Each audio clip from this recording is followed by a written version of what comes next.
चलिए, hello friends. हम लोग का कौन सा यूनिट चल रहा है? यूनिट 6 चल रहा है, ठीक है। और यूनिट 6 में बेसिकली हम लोग क्या पढ़ रहे हैं? हीट ट्रांसफ़र के बारे में पढ़ रहे हैं। तो इसके पहले हम लोग, अगर आप लोग को पता है तो हम लोग क्या क्या पढ़ लिए हैं? मोड ऑफ हीट ट्रांसफ़र हम लोग डिस्कस कर लिए हैं। मोड ऑफ हीट ट्रांसफ़र जिसमें हमने बेसिकली 3 देखे थे। एक तो हमारा क्या था? कंडक्शन था। दूसरा हमारा क्या था? कन्वेक्शन था। और तीसरा जो हमारा है वो है रेडिएशन था। क्लियर है? और इन तीनों मोड में हमें फिर एक लॉ भी देखा है। जैसे इसमें होता है एक फोरियर लॉ होता है। कन्वेक्शन में हमारा क्या होता है? न्यूटन्स लॉ होता है। और इसमें होता है स्टीफन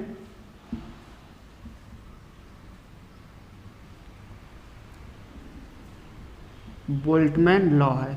क्लियर है? और तीनों के बारे में हमने क्या उसके फॉर्मूला होता है उसके बारे में हमने अभी डिटेल में डिस्कशन कर लिए हैं। अब हम लोग क्या करते हैं कि देखिए, हमारे सिलेबस में मेंशन है ये कंडक्शन के बारे में पढ़ना है, कन्वेक्शन के बारे में नहीं दिया हुआ है, और रेडिएशन के बारे में पढ़ना है, ठीक है। और रेडिएशन में भी हमें डिटेल में नहीं डिस्कस करना है, एक ब्रीफ इंट्रोडक्शन लेना है। क्योंकि देखिए, ये पर्टिकुलर सब्जेक्ट जो होता है वो अपने में एक अलग ही सब्जेक्ट है। मतलब ये थर्मोडायनेमिक्स के अंदर में एक यूनिट दे दिया है, जबकि इसमें अलग से 7 से 8 यूनिट होते हैं और उसमें हम लोग डिस्कशन करते हैं। तो इस पर्टिकुलर कोर्स में इसका मेन जो हीट ट्रांसफ़र का जो वैल्यू है वो क्या है कि जस्ट आपको एक ब्रीफ इंट्रोडक्शन लेना है। तो ब्रीफ इंट्रोडक्शन लेना है तो चलिए हम लोग आज की क्लास का स्टार्ट जो है वो फोरियर लॉ से करते हैं। तो फोरियर लॉ ऑफ कंडक्शन से, Fourier law of conduction. Clear है? तो अगर आपको पिछले क्लास याद आ रहा होगा तो फोरियर लॉ हमें क्या बोलता था कि अगर ये Q है, या इसको स्मॉल q लिखिए, या जनरली जो स्मॉल q होता है वो पर यूनिट एरिया के लिए या हीट फ्लक्स के लिए यूज़ किया जाता है। तो ज़्यादा अच्छा है कि हम लोग इसको कैपिटल Q, पिछले क्लास में भी जो Q लिखा हुआ है स्मॉल q, उसके जगह में आप कैपिटल Q लिख लीजिएगा। जब हीट फ्लक्स का बात करते हैं तो उसको जनरली स्मॉल q से डिनोट किया जाता है, तो उसको आप लोग थोड़ा सा मेंशन कर लीजिएगा। तो जो हीट ट्रांसफ़र हो जाएगा, यानी कि हीट ट्रांसफ़र कैसा कि अगर मान लीजिए कि अगर मैं एक प्लेन वॉल का ही केस लेता हूं और इस डायरेक्शन में मान लीजिए हीट ट्रांसफ़र हो रहा है, इसकी कंडक्टिविटी K है, इसकी लेंथ मान लीजिए L है, और यहाँ का टेम्परेचर T1 है और यहाँ का टेम्परेचर T2 है। तो इस केस में जो हीट ट्रांसफ़र होता है उसका फॉर्मूला हमारा क्या आया था? -KA dt/dx। ये फॉर्मूला आया हुआ था। क्लियर है? अब अगर हम लोग डिस्कस करें कि इसी को अगर हम लोग फर्दर अगर हम सॉल्व करेंगे इन केस की, मतलब कि T1 से लेके T2 तक, इसको एक अलग फॉर्म में अगर हम लोग लिखने की कोशिश करें तो हम क्या लिख सकते हैं? Q इक्वल टू Q, या इसको हम लोग ऐसा करें कि एक इंटीग्रेशन कर लेते हैं, Q मल्टीप्लाई बाई dx। और dx कहाँ से कहाँ तक वैरी कर रहा है? अभी मैंने सपोज करो कि एक छोटे से लेंथ के लिए हम लोग कैलकुलेट करने की कोशिश करें, dx लेंथ के लिए। ये जो हमारा लेंथ है वो मान लीजिए वो dx है। क्लियर है? तो ये इंटीग्रेशन 0 से लेके l तक रहेगा हमारा, तो 0 से लेके l तक इक्वल टू हो जाएगा क्या? -KA, इंटीग्रेशन के अंदर dt आ जाएगा, क्योंकि K जो है इस पर्टिकुलर थ्रू आउट वॉल के लिए कंडक्टिविटी सेम रहेगा, एरिया भी कांस्टेंट रहेगा, तो ये इंटीग्रेशन के बाहर हो जाएगा। और कहाँ से कहाँ तक टेम्परेचर वेरी कर रहा है? T1 टेम्परेचर से T2 टेम्परेचर तक। तो इसको अगर हम लोग सॉल्व करेंगे तो ये क्या हो जाएगा? Qx, इसका लिमिट हो जाएगा 0 से लेके L तक, -KA T फ्रॉम T1 से लेके T2। अब अगर हम लोग लिमिट पुट करेंगे तो क्या हो जाएगा? Q इंटू L, और ये तो 0 ही हो जाएगा, तो Q इंटू L रहेगा यहाँ पे, -KA T2 -T1 हो जाएगा। अगर माइनस साइन को हम लोग अंदर ले लें तो क्या हो जाएगा? Q into L equal to हमारा आ जाएगा T1 -T2 इंटू KA। और अगर हम केवल Q इक्वल टू लिखें तो हम क्या लिख सकते हैं? T1 -T2 divided by L/KA लिख सकते हैं। ठीक है, तो ये जो Q equal to T1 - T2 L/KA आया। अगर हम लोग इसको कंपेयर करें, कंपेयर किससे करें, देखिए एक कंसेप्ट आता है थर्मल रेजिस्टेंस का। तो जैसे हम लोग जानते हैं कि आई जो हीट ट्रांसफ़र जो करंट होता है वो क्या हो जाता है, voltage difference divided by resistance के बराबर होता है। क्लियर है। आई जो करंट होता है, किसी भी अगर सर्किट में अगर करंट आई फ्लो हो रहा है तो उसको हम लोग क्या लिख सकते हैं, change in voltage divided by कितना उसमें रेजिस्टेंस है। वैसे ही अगर मान लीजिए कि क्यू हीट ट्रांसफ़र हो रहा है और उसके बीच में टेम्परेचर डिफरेंस डेल्टा टी है, तो यहाँ पे जो भी प्रोडक्ट आएगा यहाँ पे उसको हम लोग लिख सकते हैं आर टी एस, मतलब वो भी एक तरीके का रेजिस्टेंस का काम करेगा। और आर टी एस मतलब कि थर्मल रेजिस्टेंस। जैसे यहाँ पे क्या था, करंट का रेजिस्टेंस था, वैसे ही यहाँ पे क्या हो जाएगा, ये हम लोग बोल सकते हैं कि कंडक्टिविटी या फिर कंडक्शन का रेजिस्टेंस आ जाएगा। तो अगर हम लोग कंपेयर करें तो यहाँ पे हमारा आर टी एस किसके बराबर हो जाएगा, तो delta T divided by L upon के ए। मतलब प्लेन वॉल का केस में हम लोग ये बोल सकते हैं कि for a plane wall R T S मतलब इसको मैं फुल लिख देता हूँ, for plane wall case thermal resistance, जिसको कि मैं आर टी एस से डिनोट कर रहा हूँ, वो किसके बराबर हो जाएगा, एल अपॉन के ए के बराबर हो जाएगा। जो थर्मल रेजिस्टेंस है एल अपॉन के ए के बराबर हो जाएगा। ठीक है, तो ये चीज़ें आप लोग ना याद कर सकते हैं कि जैसे जनरली होता क्या है कि जो थर्मल रेजिस्टेंस होता है वो एल अपॉन के ए के बराबर होता है। किस केस में, प्लेन वॉल के केस में। ठीक है, तो ये रहा हमारा। देखिए अब हम लोग अगर इसको फर्दर अगर हम लोग सॉल्व करें कि अगर मान लीजिए कि अगर कन्वेक्शन के लिए जब हम लोग यूज़ कर रहे थे, अब थर्मल रेजिस्टेंस का डिस्कशन कर रहे हैं तो वो भी कर लेते हैं। तो उसके लिए क्या होता था, कन्वेक्शन रेजिस्टेंस के लिए, तो कन्वेक्शन का अगर हम लोग बात करें, कन्वेक्शन, तो कन्वेक्शन के केस में हमारा Q इक्वल टू क्या होता है, H A into delta T होता है। ठीक है, तो अब हम Q को और क्या लिख सकते हैं, डेल्टा टी मतलब मान लीजिए T1 minus T2 divided by 1 upon H A. तो अगर यहाँ भी अगर हम लोग कंपेयर करें तो thermal resistance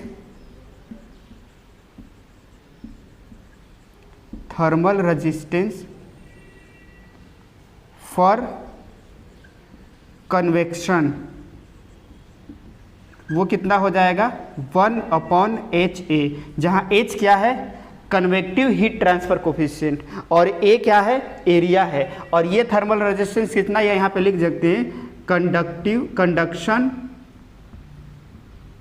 thermal resistance R T H L upon के, और ये भी किसके लिए, conduction heat resistance for wall. Clear है। और ये क्या है हमारा, thermal resistance for convective heat transfer, वो कितना है हमारा 1 अपॉन एच है। मतलब इस पूरे टॉपिक में अगर हम लोग डिस्कशन करने की कोशिश करें तो हमें क्या याद रखना है कि अगर कहीं भी प्लेन वॉल आएगा तो प्लेन वॉल के केस में जो हमारा थर्मल रेजिस्टेंस होता है वो एल अपॉन के, एल क्या है, length of the wall divided by conductivity of all और इनटू एरिया। एरिया हमारा क्या हो जाएगा, ये परपेंडिकुलर एरिया हो जाएगा। वैसे ही अगर हमें thermal resistance of convective heat transfer निकालना होगा तो वो हो जाएगा 1 अपॉन एच ए, जहाँ एच क्या हो जाएगा, कन्वेक्टिव हीट ट्रांसफर कोफिशिएंट हो जाएगा और ए जो हो जाएगा सरफेस एरिया हो जाएगा। तो ये दो चीज़ को आप लोग याद रखिएगा, ये थर्मल रेजिस्टेंस का, ये आगे अभी आगे हम लोग का ये काम आने वाला है। ठीक है, तो चलिए इतना को आप लोग नोट डाउन कर लीजिए, देन हम लोग आगे मूव करते हैं। इसको नोट डाउन कर लीजिए आप लोग, या स्क्रीनशॉट ले लीजिएगा, फिर मैं ये रफ कर दे रहा हूँ इधर पोर्शन को।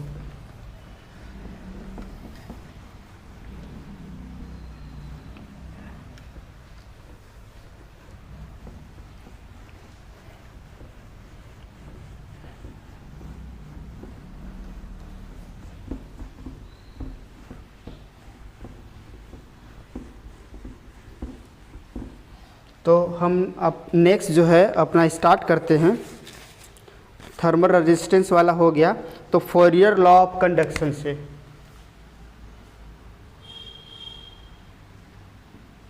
फोरियर लॉ ऑफ कंडक्शन, और इसमें हम लोग सबसे पहला केस लेते हैं, case 1, heat transfer through wall.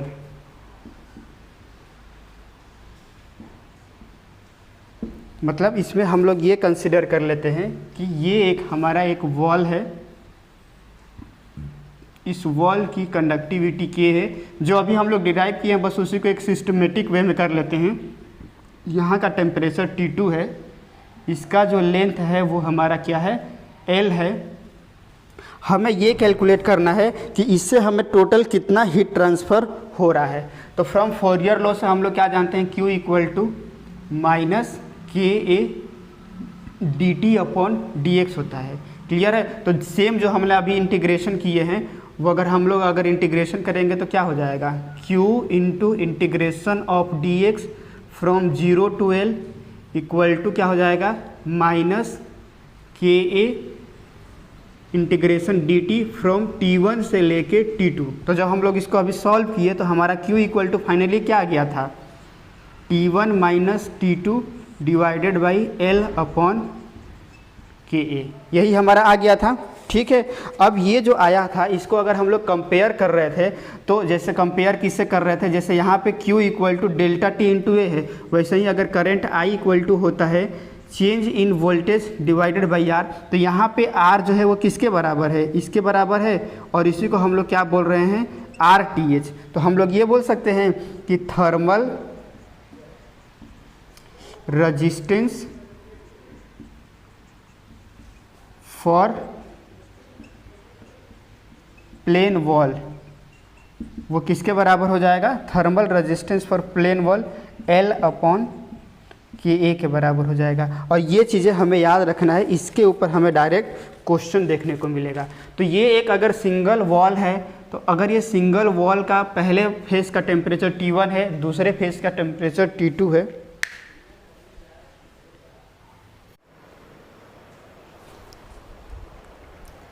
चलिए सो थोड़ा लाइट का इशू हो गया था, तो हम लोग डिस्कशन कर रहे थे केस 1 के बारे में। केस 1 क्या था कि अगर heat transfer through the wall हो रहा है तो उस केस में हमारा टोटल हीट ट्रांसफ़र क्या होगा और उसके लिए थर्मल रेजिस्टेंस क्या होगा।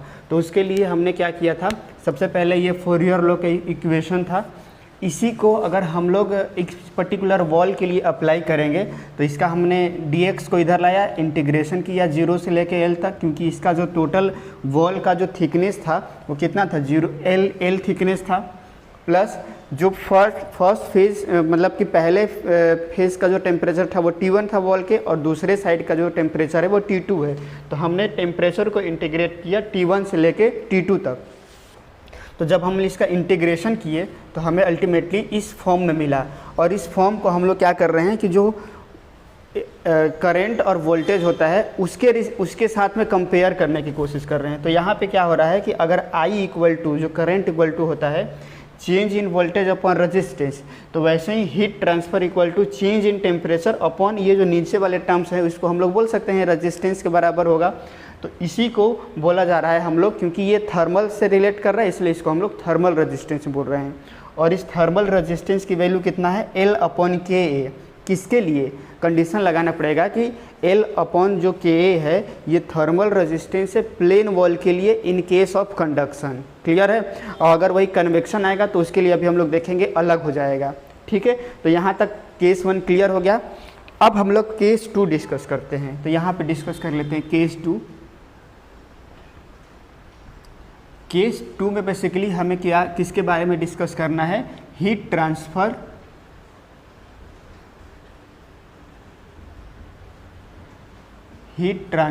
Through composite wall. Heat transfer through composite wall मतलब अभी यहाँ पे क्या था, एक सिंगल वॉल था। अब सपोज करिए कि यहाँ पे एक बहुत सारे मतलब कि एक से ज़्यादा अगर वॉल यहाँ पे कनेक्टेड है और उसके थ्रू अगर हमारा मान लीजिए हीट ट्रांसफ़र हो रहा है, तो उस केस में हमारा हीट ट्रांसफ़र कितना होगा। तो मान लेते हैं कि फर्स्ट वॉल का जो टेम्परेचर लेंथ है वो L1, थिकनेस जो है वो L1 है, दूसरे वॉल का उसी से सटा हुआ L2 है, नेक्स्ट का L3 है, और लास्ट वाले का L4 है। और मान लेते हैं कि यहाँ का जो टेम्परेचर है वो T1 है और यहाँ का टेम्परेचर जो है वो T2 है।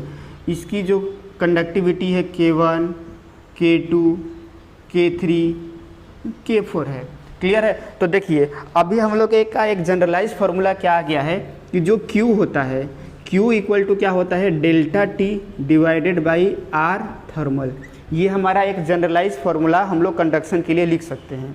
अब ये डेल्टा T क्या होता है, जैसे मान लीजिए कि अगर यहाँ पे एक रेजिस्टेंस रहता था और मान लीजिए इसमें I करंट फ्लो हो रहा है, तो यहाँ पे R निकालते थे R1, यहाँ पे निकालते थे R2, यहाँ पे निकालते थे R3, और ये बोला जाता था कि ये वाले पॉइंट से में मान लीजिए वोल्टेज V1 है और इस पॉइंट का जो वोल्टेज वो V2 है, तो हम लोग क्या लिखते थे, टोटल करंट उस पर्टिकुलर सर्किट में जो फ्लो होगा वो चेंज इन वोल्टेज अपॉन कितना टोटल रेजिस्टेंस है उसके बराबर हो जाएगा। तो इस केस में भी हम लोग क्या कर सकते हैं कि यहाँ से जितना भी Q जो हीट फ्लो होगा वही इसमें फ्लो होगा, वही इसमें फ्लो होगा, वही इसमें फ्लो होगा, और एट द एंड में वही Q अमाउंट ऑफ निकलेगा। तो हम क्या कर सकते हैं, चेंज इन टेम्परेचर। तो चेंज इन टेम्परेचर यहाँ से लेके यहाँ तक टोटल कितना आ रहा है, T1 माइनस T2 के बराबर आ जाएगा, प्लस RTH। तो क्योंकि यहाँ पे केवल एक रेजिस्टेंस नहीं है, यहाँ पे इसके कारण एक रेजिस्टेंस आएगा, इसके कारण इसके आया, तो यहाँ पे हम लिख सकते हैं कि RTH ऑफ टोटल, और वो टोटल किसके बराबर हो जाएगा, RTH ऑफ टोटल वो हो जाएगा R1 plus R2 plus R3 plus R4 के बराबर आ जाएगा। क्लियर है? अब R1 किसके बराबर हो जाएगा, तो रेजिस्टेंस क्या होता है, L अपॉन KA, तो R1 किसके बराबर हो जाएगा, L1 upon K1 into A। क्योंकि देखिए एरिया ये वाला परपेंडिकुलर एरिया है, तो सबके लिए एरिया सेम है।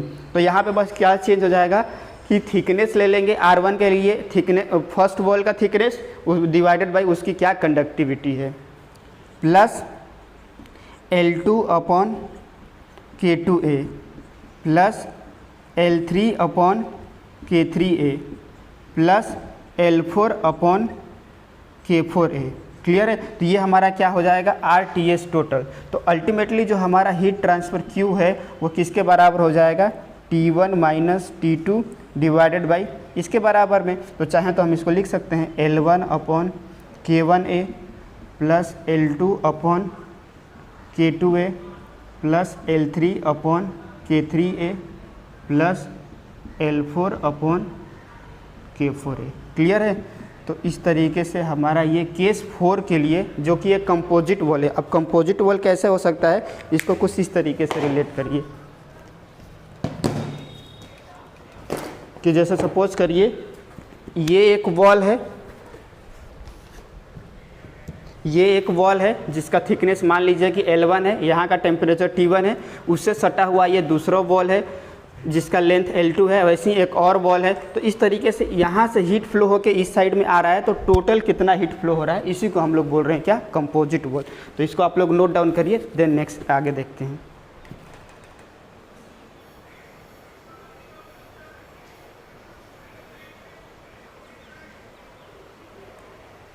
ठीक है, तो अब ये अगर ये हो गया होगा तो अब हम लोग थर्ड केस देखते हैं।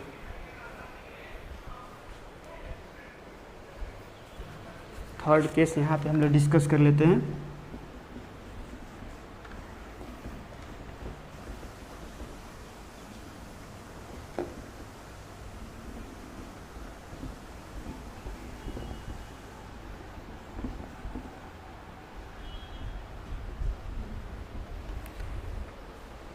अब यहाँ पे हम लोग थर्ड केस में क्या लेते हैं कि कंबाइंड वॉल ही रहेगा, लेकिन उसमें कंडक्शन और कन्वेक्शन दोनों को लिख लेते हैं।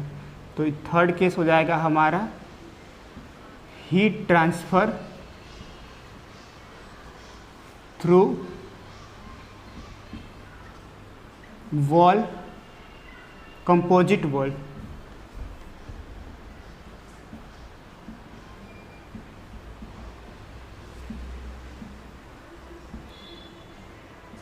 Due to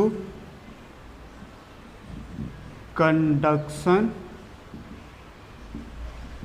and convection. ठीक है, अब हमें लिखना है कंडक्शन। तो सेम वही एग्जाम्पल को अगर हम लोग ले लें जो केस 2 में लिए हुए हैं, मान लेते हैं कि ये हो जाएगा हमारा length thickness L1, L2, L3, L4। Clear है। और मान लेते हैं कि यहाँ पे H1 है कन्वेक्टिव हीट ट्रांसफ़र कोफिशिएंट, और ये है H2। यहाँ का मान लेते हैं कि टेम्परेचर T1 है और यहाँ का टेम्परेचर T2 है। अभी हम लोग इस केस में बस ये मान रहे थे कि यहाँ पे कोई भी कन्वेक्टिव हीट ट्रांसफ़र नहीं हो रहा है कन्वेक्शन के कारण। लेकिन सपोज करिए कि यहाँ पे मान लीजिए देगा कि ये एक ऐसा केस होता है, अगर रियल एग्जांपल में हम लोग डिस्कस करें तो जो फर्नेस होता है, तो फर्नेस में क्या होता है कि मान लीजिए कि ये एक फर्नेस है यहाँ पे। तो यहाँ पे एक्चुअली ऐसा तो नहीं दिखता है, मतलब एक फर्नेस है, इस रूम को फर्नेस मान लीजिए। अब यहाँ पे आग लगा हुआ है, मतलब कि कोयला जल रहा है, एकदम फायर हुआ है एकदम।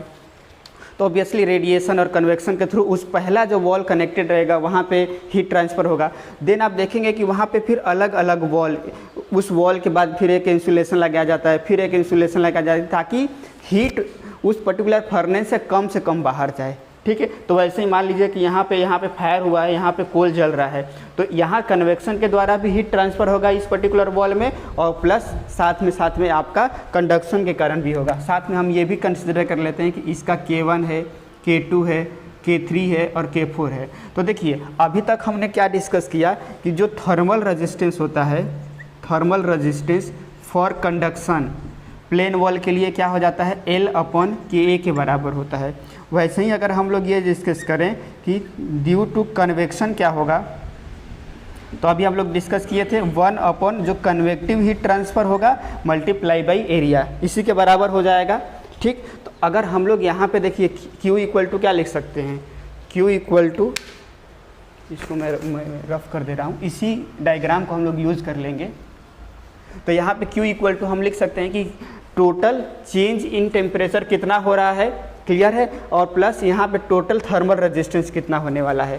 तो बस ये सारा चीज़ सेम रहेगा, बस यहाँ पे एक्चुअली क्या हो जाएगा कि दो चीज़ ऐड हो जाएगा। क्या क्या दो चीज़ ऐड हो जाएगा, एक तो इसके कारण जो कन्वेक्टिव हीट ट्रांसफ़र एक रेजिस्टेंस आएगा, और एक इसके कारण एक रेजिस्टेंस आएगा। तो बस यहाँ पे हम लोग जो लिखे हैं, यहाँ पे एक और चीज़ ऐड कर ले सकते हैं कि R डैश ड्यू टू या R dash due to convection और plus R double dash due to convection. तो क्लियर है। तो इसकी वैल्यू क्या हो जाएगी, तो पहले वाले केस में अगर इसको मैं R डैश ले रहा हूँ तो यहाँ पे एक चीज़ और क्या हो जाएगा, 1/H1 इंटू एरिया, और प्लस R डबल डैश मतलब यहाँ के कारण क्या रेजिस्टेंस, तो हो जाएगा 1/H2 इंटू एरिया। तो चेंज क्या हो जाएगा, बस यहाँ पे वही वैल्यू बस ऐड हो जाएगा, 1/H1A प्लस 1/H2A, बस यही चेंज हो जाएगा। ठीक है, बाकी सारा चीज़ ही सेम रहेगा। ठीक है, तो इसको नोट डाउन कर लीजिए, या वहाँ पे नहीं दिख रहा है तो मैं यहाँ पे लिख देता हूँ कि U इक्वल टू क्या हो जाएगा, T1 minus T2 divided by, इसके कारण, या इसको हम लोग ऐसे डायग्राम भी बना सकते हैं, ये पहला रेजिस्टेंस हो जाएगा जिसको कि मैं R डैश से शो कर रहा हूँ, फिर ये फर्स्ट रेजिस्टेंस हो जाएगा R1, फिर ये सेकेंड रेजिस्टेंस हो जाएगा R2, फिर ये थर्ड रेजिस्टेंस हो जाएगा R3, फिर ये फोर्थ रेजिस्टेंस हो जाएगा R4, then R double dash हो जाएगा, और फिर यहाँ पे हमारा T2 हो जाएगा, और यहाँ पे हमारा T1 हो जाएगा। तो हमारा क्या हो जाएगा, T1 minus T2 divided by 1/H1A plus L1/K1A plus L2/K2A plus L3/K3A plus L4/K4A और प्लस लास्ट में 1/H2A। तो ये हमारा हो जाएगा क्या, टोटल। अब अगर जब हम लोग न्यूमेरिकल डिस्कस करेंगे तो हमें मान लीजिए यहाँ का टेम्परेचर दे दिया, यहाँ का टेम्परेचर दे दिया, ये सारे डेटा दिया रहेगा, तो इससे हम लोग ये कैलकुलेट कर लेंगे कि उस पर्टिकुलर वॉल से कितना हीट ट्रांसफ़र हो रहा है। और एक चीज़ याद रखिएगा कि ये केस जो है वो एक तरीके से सीरीज़ का केस है। तो सीरीज़ के केस में क्या हो जाता है कि जो करंट होता है वो सेम करंट फ्लो होता है। वैसे ही यहाँ पर जितना यहाँ पर जितना Q ट्रांसफ़र होगा उतना ही यहाँ पे होगा, उतना ही यहाँ पे होगा, उतना ही यहाँ पे होगा। क्यों? क्योंकि ये सारा चीज़ सीरीज में है। क्लियर है ये? चलिए, तो इस तरीके से हमारा केस 3 भी कंप्लीट हो जाता है। अब हम लोग इसके बाद कुछ न्यूमेरिकल हमारे पास है, उस न्यूमेरिकल को हम लोग डिस्कस कर लेते हैं। उसके पहले आप लोग ये जो चारों केस हैं, ये केस नंबर 3 है, तो इसको आप लोग नोट डाउन कर लीजिए। देन इसके बाद हम लोग सिंपल कुछ न्यूमेरिकल डिस्कस कर लेंगे, ठीक है। तो नोट डाउन कर लीजिए इसको।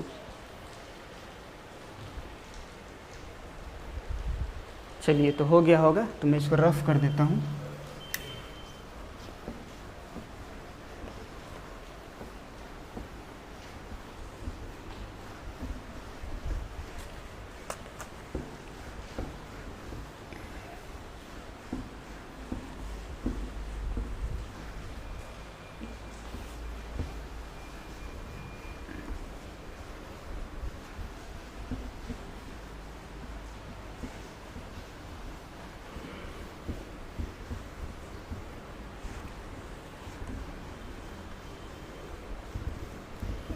तो इसी से रिलेटेड हम लोग एक न्यूमेरिकल कर लेते हैं।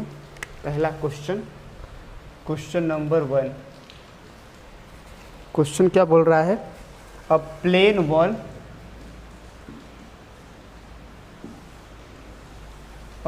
Wall is 150 mm thick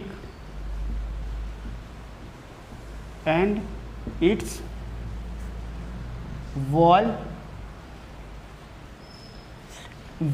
area is 5 meter square and conductivity of wall is 10 watt per meter degree centigrade and surface temperature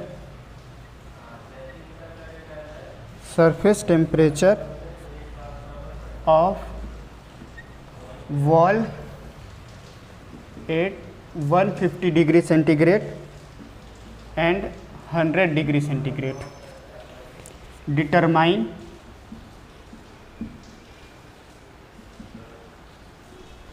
heat transfer. ये हमारा क्वेश्चन है, क्लियर है।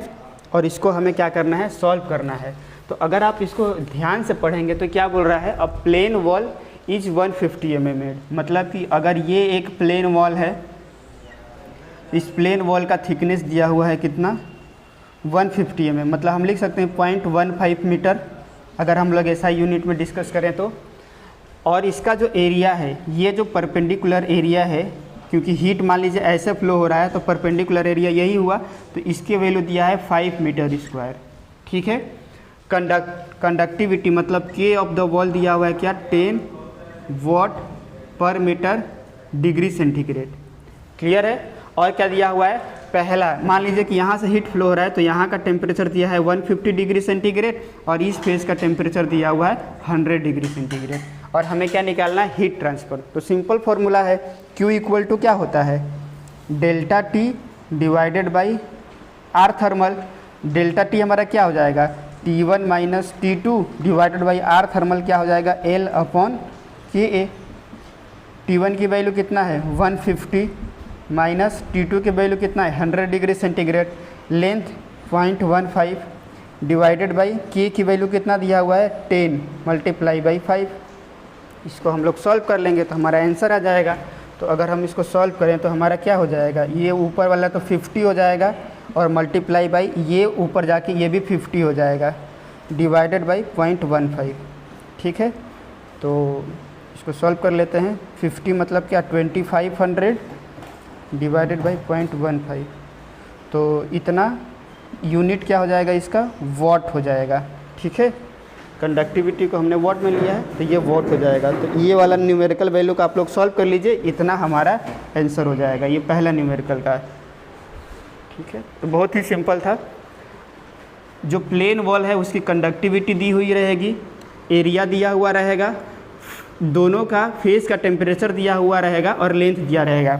या दूसरा इसी में देखिए दूसरा क्वेश्चन क्या बन सकता है, अगर हम लोग इसी को फर्दर अगर और मॉडिफिकेशन की बात करें कि क्या मॉडिफिकेशन हो सकता है, तो जैसे देखिए यहाँ पे क्या हो जाएगा, इसी में हम लोग दूसरा क्वेश्चन या हम लोग लिख सकते हैं कि क्वेश्चन नंबर 2 अगर सेम अगर न्यूमेरिकल है तो इसमें मान लीजिए कि ये बोल देगा कि टोटल हीट ट्रांसफ़र जो हो रहा है वो 100 वाट का हो रहा है। क्लियर है, आपको इसका क्या लेंथ होगा वो आपको फाइंड आउट करना है, जबकि इसकी दी हुई है कंडक्टिविटी वॉल की 10 मीटर डिग्री सेंटीग्रेड और T1 T2 भी दिया हुआ है, T1 और T2। मान लीजिए कि T1 की वैल्यू 150 दिया हुआ है जो पिछले केस में पिछले न्यूमेरिकल में है, और T2 की वैल्यू 100 दिया हुआ है। तो इसको भी हम लोग सॉल्व कर सकते हैं, सिंपल सा mathematical formula, Q equal to क्या हो जाएगा, चेंज इन टेम्परेचर अपॉन कितना टोटल थर्मल रेजिस्टेंस है। अब Q की वैल्यू इस केस में सपोज करिए 100 वाट दिया हुआ है और चेंज इन टेम्परेचर हमारा कितना हो जाएगा 50 डिवाइडेड बाई RTH। तो यहाँ से हम लोग RTH की वैल्यू निकाल सकते हैं, वो कितना हो जाएगा 50 डिवाइडेड बाई 100 मतलब 0.5। अब RTH 0.5 है, वो किसके बराबर हो जाए है, L अपॉन KA। मान लीजिए कि इस केस में भी एरिया जो है वो हमारा 5 दिया हुआ है जो पिछले केस में था, तो बस L निकालना है। तो L इक्वल टू क्या हो जाएगा 0.5 इंटू K की वैल्यू 10 मल्टीप्लाई बाई एरिया 5। तो L की वैल्यू हमारा हो जाएगा कितना, ये 25 हो जाएगा, 25 मीटर हो जाएगा यहाँ पे। ठीक है, तो ये सिंपल सा न्यूमेरिकल था। तो ऐसे ही क्वेश्चन रहेगा। अब दूसरा केस क्या हो सकता है कि L दे देगा मान लीजिए और K की वैल्यू निकालना होगा। ठीक है, तो कोई भी एक डेटा अननोन रहेगा, या फिर यहाँ का टेम्परेचर दे देगा, K भी दे देगा, X दे दिया जाएगा, आपको T1 निकालने के लिए बोल देगा या T2 निकालने के लिए, तो भी हो जाएगा चेंज। ठीक है, तो एक होमवर्क लिख लीजिए क्वेश्चन नंबर 3 के फॉर्म में, यहाँ पे इसको आप लोग सॉल्व करिएगा। सब कुछ सेम है। ये जो प्लेन वॉल है, इस प्लेन वॉल का कंडक्टिविटी मान लीजिए 10 दिया हुआ है, इसका लेंथ दे दिया है मान लीजिए कि 0.2 मीटर, और इससे फ्लो हो रहा है मान लीजिए टोटल 100 वाट का हीट ट्रांसफ़र। यहाँ का टेम्परेचर दिया हुआ है मान लीजिए 150, और आपको T2 का टेम्परेचर निकालना है। क्लियर, ये होमवर्क रहेगा, इसको आप लोग नोट डाउन कर लीजिए, या क्वेश्चन चाहे तो लिख लीजिए। अ प्लेन वॉल जिसका लेंथ 0.2 मीटर, कंडक्टिविटी 10, इसका यूनिट है वाट पर मीटर डिग्री सेंटीग्रेड, से 100 वाट का हीट फ्लो हो रहा है। उसके फर्स्ट फेज़ का टेम्परेचर 150 दिया है और हमें सेकेंड फेज़ का टेम्परेचर निकालना है। तो इसको आप लोग ट्राई करिएगा। ठीक है, बाकी हम लोग अब नेक्स्ट जो इसके बाद वाला जो 4th क्वेश्चन डिस्कस करते हैं इसी से रिलेटेड, इसको हो गया होगा।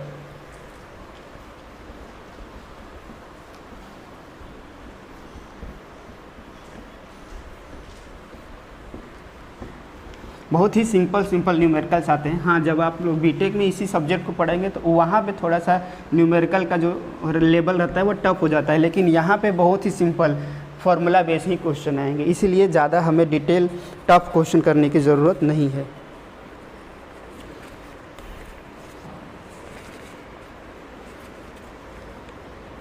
और हाँ, एक क्वेश्चन और हम लोग कंपोजिट वॉल का कर लेते हैं, देन इसके बाद नेक्स्ट टॉपिक डिस्कस करेंगे। तो यहाँ पे मैं डायरेक्ट बना देता हूँ। क्वेश्चन दिया हुआ है, मान लीजिए क्वेश्चन नंबर जो भी होगा नेक्स्ट 5 या 6 जो भी हो जाएगा, इसमें ये दिया हुआ है कि एक कंपोजिट वॉल है। इस कंपोजिट वॉल का जो पहला कंडक्टिविटी है फर्स्ट का, वो दिया है 1 वाट पर मीटर डिग्री सेंटीग्रेड। जो दूसरा है इसकी कंडक्टिविटी हमारी दी हुई है 0.5, या इसको ऐसा करिए, इसको आप लोग 2 ले लीजिए, न्यूमेरिकल में इजी रहेगा सॉल्व करने में, और इसको 1 ले लीजिए, 1 वाट पर मीटर डिग्री सेंटीग्रेड। इसका जो थिकनेस दिया हुआ है वो हमारा मान लेते हैं कि 0.1 मीटर दिया हुआ है, और इसका थिकनेस जो दिया हुआ है मान लीजिए 0.2 मीटर दिया हुआ है, और एरिया जो है इस पर्टिकुलर का, ये जो परपेंडिकुलर एरिया है वो मान लीजिए कि 1 मीटर स्क्वायर दिया हुआ है। ठीक है, यहाँ का टेम्परेचर दिया हुआ है 1500 डिग्री सेंटीग्रेड और यहाँ का टेम्परेचर दिया है मान लीजिए कितना इसको, हाँ 50 डिग्री सेंटीग्रेड, ताकि 500 मान लेते हैं ताकि एकदम इजी हो जाए। 500 डिग्री सेंटीग्रेड हमें क्या निकालना होगा कि डिटरमाइंड हीट फ्लो और Q की वैल्यू हमें निकालना है। ठीक है, क्वेश्चन एक बार देख लीजिए और क्या क्या दिया है। दो प्लेन वॉल दिया हुआ है जो कि एक कंपोजिट वॉल है, दोनों एक दूसरे से सटे हुए हैं तो कंपोजिट वॉल हो गए, जिसका थिकनेस दिया हुआ है, कंडक्टिविटी दिया हुआ है और दोनों फेस का टेम्परेचर दिया हुआ है और परपेंडिकुलर एरिया दिया हुआ है। और हमें ये कैलकुलेट करना है कि कितना इससे हीट फ्लो हो रहा है, वो हमें कैलकुलेट करना है। तो बन जाएगा, फॉर्मूला सिंपल सा है, क्या है, Q इक्वल टू क्या होता है, चेंज इन टेम्परेचर, और इस चेंज इन टेम्परेचर के बीच में टोटल कितना थर्मल रेजिस्टेंस हमें देखने को मिल रहा है। ठीक है, तो चेंज इन टेम्परेचर हमारा क्या हो जाएगा, 1500 minus 500 divided by R total thermal. तो यहाँ थर्मल की टोटल कितने आ जाएंगे, R1 प्लस R2 आ जाएंगे। तो क्या हो जाएगा, Q equal to 1000 divided by R1। R1 की वैल्यू क्या हो जाएगी, R की वैल्यू क्या होती है, L अपॉन के। तो इसके लिए L कितना है, लिख ही लेते हैं, L1 upon K1A plus L2 upon K2A। तो 1000 divided by L1 0.1 divided by K1 की value 2 multiply by area 1 metre square plus L2 की वैल्यू 0.2 डिवाइडेड बाई K2 की वैल्यू 1 इंटू एरिया 1। ठीक, तो इसको सॉल्व कर लेते हैं। तो Q की वैल्यू आ जाएगी 1000 डिवाइडेड बाई, ये कितना हो जाएगा, 0.1 अपॉन 2 प्लस 0.2 तो ये किसके बराबर हो जाएगा, 1000.25 के बराबर हो जाएगा। अब हम लोग इसको सॉल्व कर लेंगे तो अल्टीमेटली ये 100 हो जाएगा, तो ये हो जाएगा, ये 4 से 4 गया, मतलब कितना हो जाएगा, 4000 वॉट हो जाएगा हमारा आंसर। ठीक है, तो इतना ही, इतना सिंपल, मतलब फॉर्मूला बेस्ड क्वेश्चन आपको देखने को मिलेगा। और अब इसमें और क्या किया जा सकता है कि मान लेते हैं कि अब यहाँ का इस वॉल का टेम्परेचर ना देखें, मान लीजिए ये क्वेश्चन को आप लोग सॉल्व करिएगा, 1500 यहाँ का टेम्परेचर दे देगा और यहाँ का H1 की वैल्यू दे देगा, मान लीजिए कि 10 दे दिया। ठीक है, तो अब बोलेगा कि टोटल हीट ट्रांसफ़र निकालिए। तो आपका क्या एक्स्ट्रा बस चेंज हो जाएगा कि यहाँ पे एक और जो है वो अब हमारा रेजिस्टेंस एक 1/HA ऐड हो जाएगा। मान लीजिए यहाँ का भी दिया रहेगा तो एक और 1/H2A ऐड हो जाएगा। H2 की वैल्यू लिख लीजिए, एरिया तो वही सेम रहेगा, बाकी टेम्परेचर डिफरेंस यहाँ से लेकर यहाँ तक का कर देंगे तो हमारा सॉल्व हो जाएगा।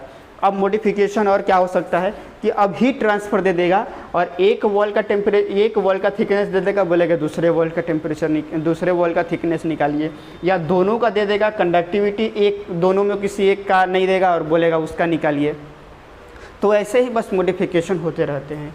ठीक है, तो इस तरीके से ये जो हमारा यूनिट का जो ये 6 यूनिट का जो कंडक्शन वाला पोर्शन जो कि प्लेन वॉल के केस में होता है, तो इस टाइप का ही क्वेश्चन आएंगे और सिंपल क्वेश्चन रहेंगे, बल्कि ये तो थोड़ा ज़्यादा ही टफ, कंपोजिट भी नहीं पूछेगा, हो सकता है ये भी हो सकता है। ठीक है, तो इस तरीके से आप लोग नोट डाउन कर लीजिए। अब इसके बाद इसमें एक सिलेंडर के बारे में हम लोग डिस्कस करेंगे और देन आगे हम लोग रेडिएशन पे मूव करेंगे इसी यूनिट के नेक्स्ट टॉपिक पे। ठीक है, तो इसको नोट डाउन कर लीजिए। नेक्स्ट क्लास में हम लोग देखते हैं किसके बारे में, सिलेंडर के ऊपर और उसके ऊपर न्यूमेरिकल देखते हैं।